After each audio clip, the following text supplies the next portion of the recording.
আমার মতো সবারই হয়তো লোভ হচ্ছে এটা দেখে। এই মিষ্টিটা সবাই ভাবছেন যে কীভাবে বানাবো।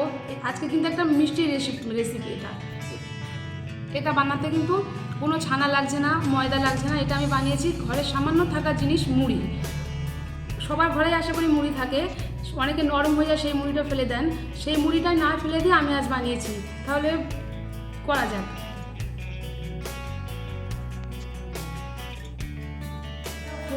আহেল কিচেনে আপনাদের সবাইকে শুভেচ্ছা জানাচ্ছি। আবারও একটা নতুন রেসিপি নিয়ে আপনাদের সামনে চলে এসেছি। আজকে আমি বানাবো খুব সুস্বাদু একটা মিষ্টি। এই মিষ্টিটা বানাতে আমার লাগছে, কোনো ছানা লাগবে না, এখানে ময়দা লাগবে না। এটা হবে মুড়ি দিয়ে বানাবো আমি। এটা বানাতে আমার লাগছে মুড়ি, জাল দেওয়া দুধ, ঘি, চিনি, ছোটো এলাচ আর সাদা তেল আর একটা ডিম। আপনারা হয়তো সবাই ভাবছেন ছানা নেই, ময়দা নেই, কেমন খেতে হবে কি, কিন্তু এটা খেতে খুবই সুস্বাদু। তাহলে চলুন এটা কীভাবে বানাবো আপনাদের দেখিয়ে দিই। তাহলে বন্ধুরা, আমার মুড়িটা একটু নরম ছিল, ওই জন্য মুড়িটা একটু ভেজে নেব। আমি একটু কড়াইটা গরম করে রেখেছি আগে থেকে গ্যাসে, হালকা ফ্লেমে এবার ভেজে নেব।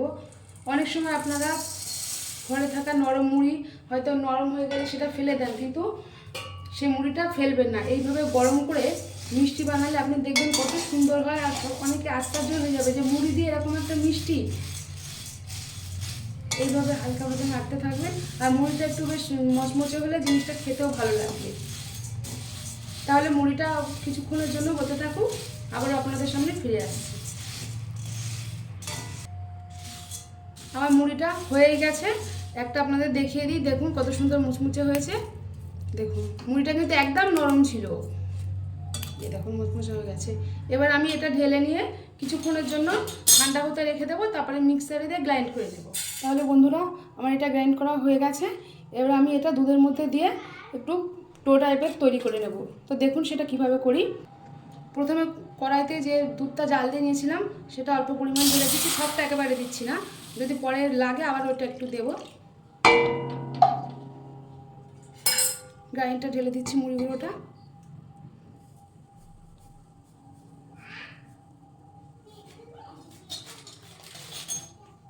একটু নেড়ে দেখে নিচ্ছি এই দুধটার মধ্যে কতটা এর মধ্যে আটে। আর একটু মনে হচ্ছে দুধ দিতে হবে, আর খুব সামান্য পরিমাণ দুধ দিচ্ছি। এই দুধটা এই জন্যই আগের থেকে জাল দিয়ে নিতে হবে। যদি একটু কম বেশি হয়ে যায় তাহলে জাল দেওয়া দুধ হলে আবার এটা এর মধ্যে একটু দিয়ে নিয়ে এটা ভালোভাবে মাখা যাবে। একটু দেখে নিই, আর একটু নাড়তে হবে।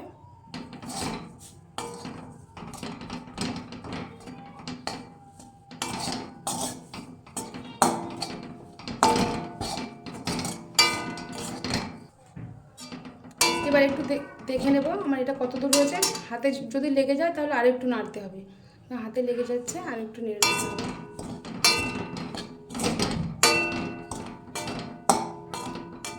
এটা হতে খুব বেশি সময় লাগবে না, মনে হচ্ছে হয়েই গেছে। আবারও একটু দেখে নেব, ভিতরে একটু দলা দলা পাকে না, খুব সুন্দরভাবে হয়েছে, কোনো দলা পাকায়নি। দেখুন এবার আমি এটা নামিয়ে নেব।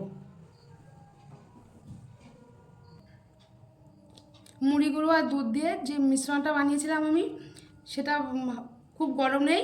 এবার আমি এটা মেখে নেব, খুব ঠান্ডা হলেও কিন্তু হবে না।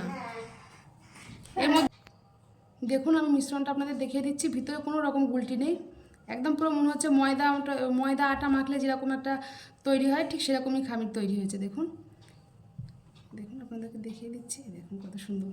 এবার আমি এর মধ্যে একটু ঘি দিয়ে মেখে নেব।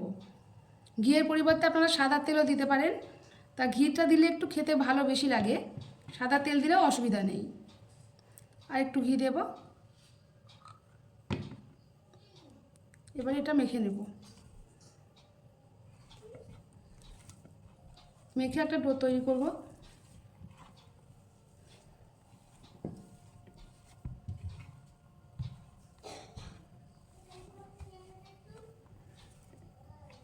এবার এর মধ্যে যে ডিমটা নিয়েছিলাম সেই ডিমটা দিয়ে দেব।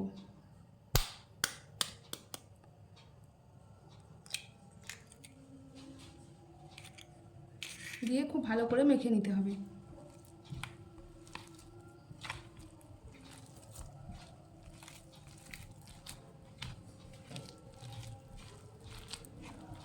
ডিমটা দেওয়ার পর কালারটা চেঞ্জ হয়েছে, দেখুন একটু হালকা হলুদ হলুদ ভাব এসছে, দেখতে বেশ খুব ভালোই লাগছে। দেখুন আপনারা কতটা দেখতে বুঝতে পারছেন। আমি এইভাবে মেখে নেব, খুব বেশি সময় লাগবে না। এই যে টোটা তৈরি করে ফেলেছি, এই দেখুন, দেখুন কত সুন্দর নরম হয়েছে। দেখুন কোনো রকম হাতে আটছে না, কিন্তু দেখুন খুব সুন্দর গন্ধ বেরিয়েছে। টোটা আমার তৈরি হয়ে গেছে, খুব সুন্দর। এটা দেখুন হাতে কোনো রকম আটছে না। এবার এগুলোকে আমি মিষ্টি ল্যাংচার আকারে শেপ তৈরি করে সেটা কিভাবে বানাবো দেখাচ্ছি, দেখিয়ে তারপরে ভেজে নেব।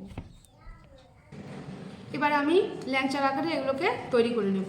আমি হাতে যে একটু তেল মাখিয়ে নিয়েছি, আপনারা চাইলে একটু হালকা করে ঘিও মাখিয়ে নিতে পারি। আমি সাদা তেলই মাখিয়েছি, যেন সর্ষের তেল মাখাবে না, সাদা তেল কিংবা ঘি। ঠিক এই আকৃতি শেপ নিচ্ছি।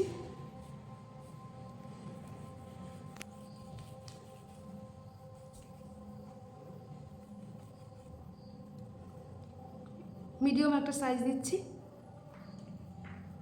আপনারা চাইলে গোল রসগোল্লার মতনও সাইজও করতে পারেন।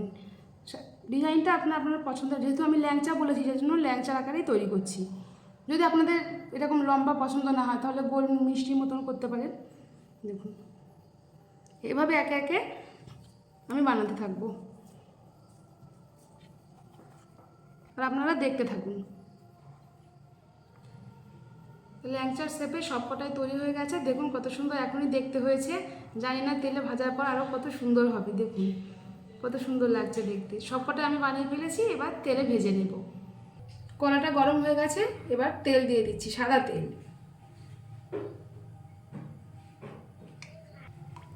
তেলটা গরম হতে থাকো, গরম হলে আমি একে একে সবকটা ল্যাংচা এর মধ্যে দিয়ে দেব। তেলটা গরম হয়ে গেছে, এবার একে একে ল্যাংচাগুলো এই তেলে দিয়ে দেব। এটা কিন্তু খুব হালকা ফ্লেমে ভাজতে হবে, কোনো রকম যেন গ্যাস ধরে দেবেন না।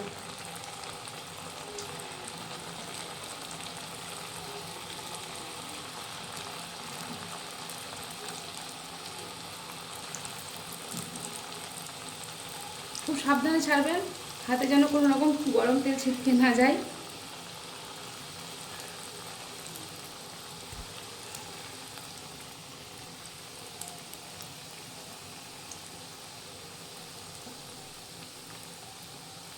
হতে থাকবে এবার আস্তে আস্তে। এটা কিছুক্ষণ পরে আবার ফিরছি। এবার আমি চিনি শিরাটা করে নেব। প্রথমে কড়াইটা গরম হয়ে গেছে, এবারে অল্প করে জল দিয়ে নিচ্ছি, না হলে চিনিটা যদি আগে দিয়ে নিই তাহলে চিনিটা হট করে কড়াতে এঁটে যেতে পারে। জলটা গরম হয়ে গেছে, এবার চিনিটা ঢেলে দেব। দুটো ছোট সাইজের এলাচও এর মধ্যে দিয়ে দেব। আর এদিকে দেখুন ভাজাটা আস্তে আস্তে হচ্ছে। এটা তাহলে হতে থাকুক, আমি এর মধ্যে এর জন্য আপনাদের চিনি শিরাটা কীভাবে বানাতে হয় দেখিয়ে দিলাম। এটা যতক্ষণ হবে এটা আবার তৈরি হয়ে যাবে। তাহলে কিছুক্ষণের জন্য আবার বন্ধ থাকুক, আবার কিছুক্ষণ পর ফিরছি। চিনিটা দেওয়ার পর গ্যাসটা হালকা ফ্লেম করে আস্তে আস্তে এইভাবে নাড়তে হবে, নাহলে জোরে দেওয়া থাকলে চিনিটা সুন্দরভাবে শিরাটা তৈরি হবে না, লাল হয়ে যেতে পারে চিনিটা, দেখতে অতটা ভালো হবে না। এইভাবে আস্তে আস্তে নাড়তে হবে, কিছুক্ষণের মধ্যে এটা তৈরি হয়ে যাবে।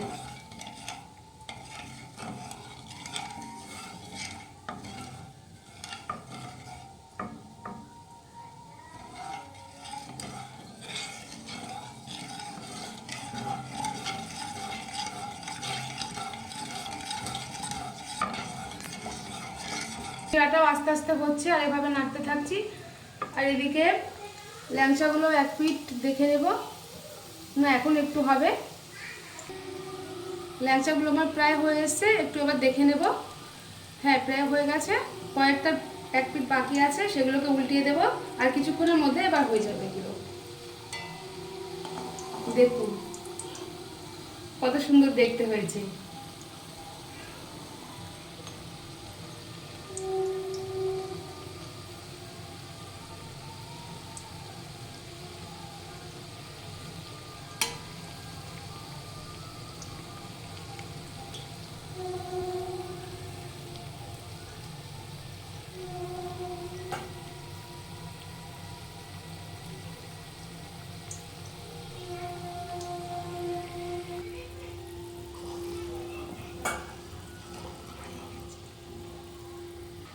এদিকে আমার শিরাটাও রেডি হয়ে গেছে, খুব সুন্দর ফুটছে, দেখুন দেখতে কত সুন্দর লাগছে।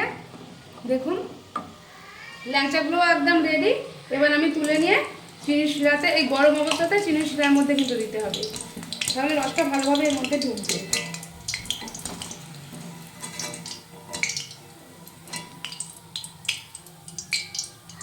কত সুন্দর দেখতে লাগছে, মনে হবে এটা মুড়ি দিয়ে বানানো। সম্পূর্ণ তৈরি হওয়ার পর তাহলে কতটা সুন্দর হবে।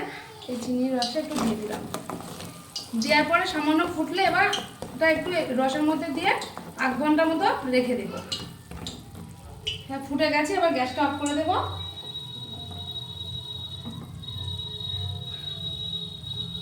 গ্যাসটা অফ করে দেব, 8 ঘন্টা মতন এটা একটু ঢেকে রেখে দেব।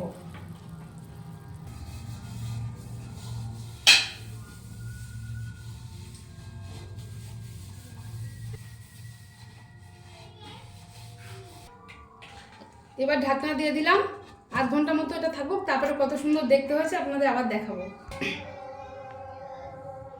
মিষ্টিটা ঢাকা ছিল, এবার ঢাকনাটা খুলে একটু আর এক পিঠ আমি উল্টিয়ে দেব। এবার তুলে নেব, দেখুন কত সুন্দর দেখতে হয়েছে। এটা বাড়িতে তৈরি মনে হবে দোকানেরই সেই বড় ল্যাংচা, একদম শক্তিগড়ের ল্যাংচার মতন হয়ে গেছে। দেখুন মুড়ি দিয়ে আমরা শক্তিগড়ের ল্যাংচা বানিয়ে খেলাম বাড়িতে। অনেক সময় বাচ্চারা বায়না করে বাড়িতে, তাহলে মুড়ি দিয়ে এইভাবে বাড়িতেই বানিয়ে দেওয়া যায়। দেখুন আপনারা হয়তো ভাবছিলেন মুড়ি দিয়ে কীভাবে বানাবে, কি ছানা নেই। দেখুন কত সুন্দর দেখতে হয়েছে, দোকানের মিষ্টির মতো হয়েছে বন্ধুরা। তাড়াতাড়ি বানিয়ে আপনারা কমেন্ট করবেন। এবার এগুলোকে তুলে নিন। মিষ্টিটা তুলে নিয়েছি, এবার কিছুটা রস এর মধ্যে ঢেলে দেব।